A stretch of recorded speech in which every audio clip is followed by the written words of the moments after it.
So the next thing I'll show you is how to start setting out some tiles on the floor of some of the wet areas, etc.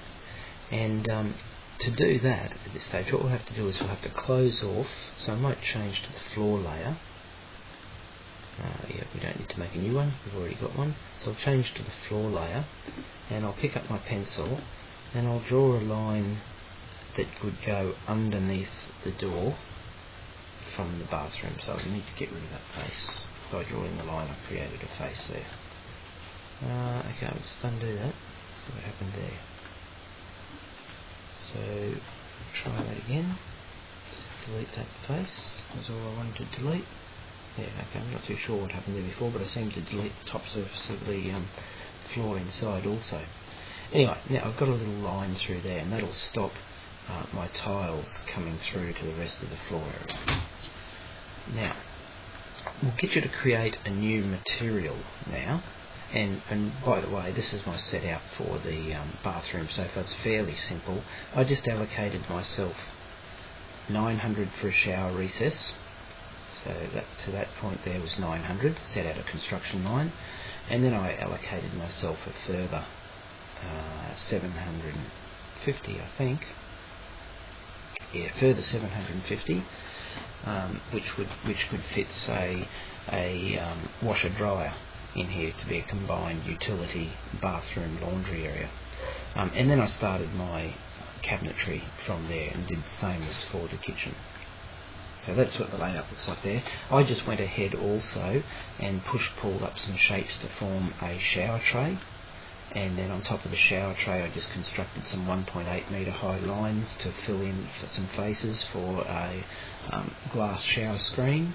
And after I created those faces, just under materials, drop down the selector. We've done this before, and we've just gone to translucent.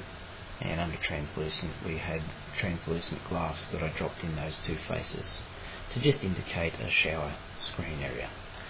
Now we've drawn this layer here, this line here, for some tiles on the floor.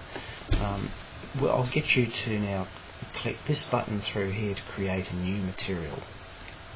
So when you're clicking on that button, it creates a new material based on the current material that you've got.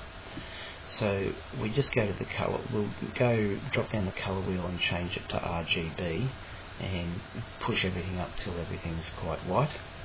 This is the background colour that's going to occur. We then come down and, well, we might give this a name. So I'm going to call this tiles. I'm going to have to call mine tiles 2 because I've already created one called tiles. So just for the moment I'm calling mine tiles 2.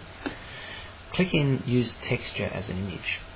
Now, these textures that I've arranged in the folder, I'll tell you where these folders are in the college computer, so you'll need to be at college and take a copy of these files here. These files are virtually a copy of all the hatch patterns that used to be available in AutoCAD, and we've just taken simple bitmaps or JPEG images of all of those hatch patterns.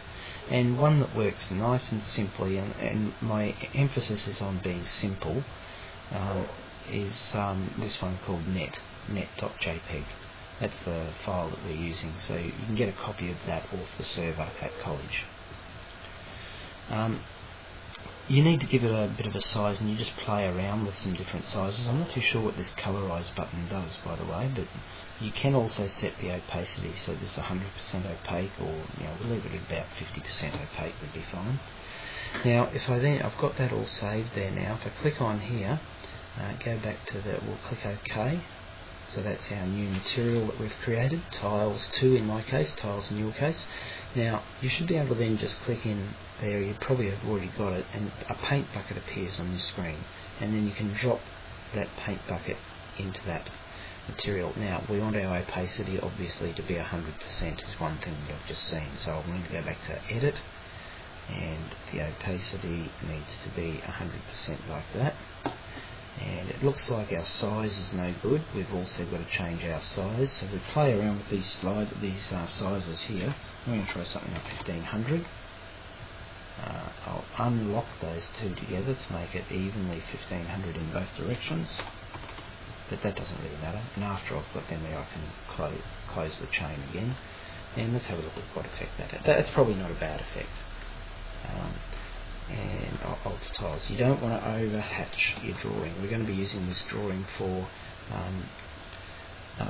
documentation purposes, so you don't want to make the hatch pattern too bold, too thick with very small tiles that'll end up looking like just black hatching by the time you've coloured it all in. So that's not a bad arrangement there for the tiles in the bathroom. And we're probably at a stage now where I'll let you sort of tidy that up a bit further, and we're going to move into next starting to put this together into a set of documents. So probably before we do that now, I'll just go back to all my layers. Oh well, actually I don't need to, because I can just click on the perspective tab again, and all the saved layer settings that used to be there are now on, and I'll just click back to my floor plan and have a look at what that looks like now. So there's the floor plan with the tiles and the cabinetry and a few things like that showing up. One of the other things you could do if you're interested at this stage is you could start dropping in some components for some extra components that you might want to appear on your plan, like the washer dryer, fridge, etc.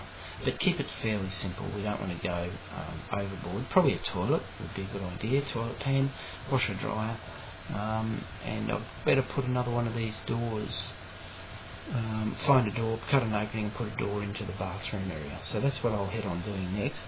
Cut the door in, populate the washer dryer and the fridge, and I'll just pause the video now and we'll come back to that when it's finished. So this is what I've got then now. I've just cut a hole opening in the door, 20/40 high, 8/20 wide.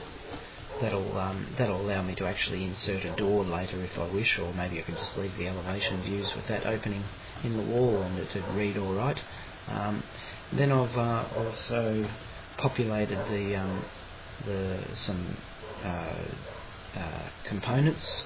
I've put a washer dryer in there. I just used the component command to go searching for fridge, and found one that I decided to place in there and searched for washer. So just type in the item you want to search for, then click the magnifying, and it gives you a whole range of different choices that you can go and look for. And a lot of them are actual brand name models that have been modelled to a particular commercially available item, so you can check clearances and sizes of things you actually want to populate in.